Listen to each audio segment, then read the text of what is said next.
ये है वो रिंग। तुम दोनों का हुआ ड्रामा खत्म। पता नहीं तुम दोनों बाप बेटी मेरी दी हुई कितनी चीजें यूं बेच चुके हो, और आज ये रिंग भी बेच दी। सही कहते थे लोग, तुम भी आम लड़कियों की तरह गोल्ड डिगर ही हो, पर मैं समझ ना सका। बस करो, बहुत बोल चुकी हो तुम। आगे एक लफ्ज भी ना बोलना। इतना घटिया समझते हो तुम हमें। कभी बाप बेइज्जत करता है तो कभी बेटा। बेहतर ये है कि आज रिश्ता खत्म कर दिया जाए।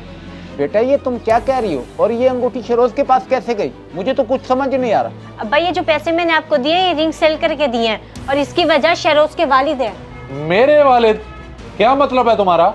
जी, आपके वालिद। और देखो भाई, बात है सीधी।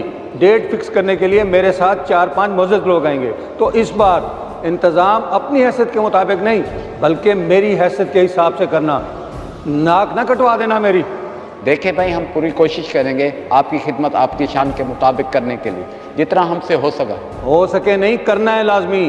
खाना और तोहफे ताइफ हमारी शान और शौकत के मुताबिक होने चाहिए, वरना मैं शहरोज का भी लिहाज नहीं करूँगा और रिश्ता तोड़ दूंगा उसी वक्त। अरे नहीं नहीं, आप ऐसी बातें तो ना करें। इंशाल्लाह आपको कोई शर्मिंदगी नहीं होगी हमारी तरफ से, आप बेफिक्र हो जाए। शाबाश, यही उम्मीद थी तुमसे। और इस बात का जिक्र शहरोज से हरगिज मत करना, और समझा देना अपनी बेटी को भी।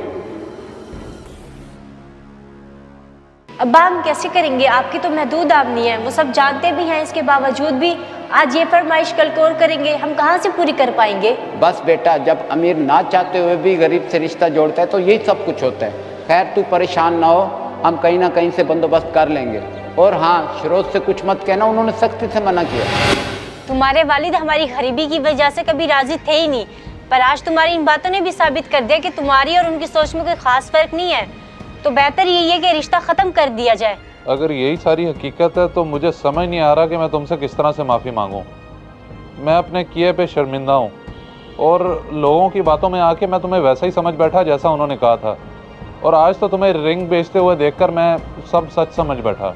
मैं आप दोनों से बहुत शर्मिंदा हूँ, और अब तो मुझे हकीकत भी मालूम हो चुकी है। आप लोगों पे मैं अब किसी किस्म का कोई बोझ नहीं पड़ने दूंगा, बल्कि मैं जल्द आऊँगा। ये लो अपनी अमानत। बेटा ये पैसे रख लो, अंगूठी तो वापस आ गई है। नहीं नहीं अंकल, आप रखें। इंशाल्लाह अगले जुमे हम आएंगे और रिश्ता पक्का करके जाएंगे। ठीक है, अल्लाह हाफिज़।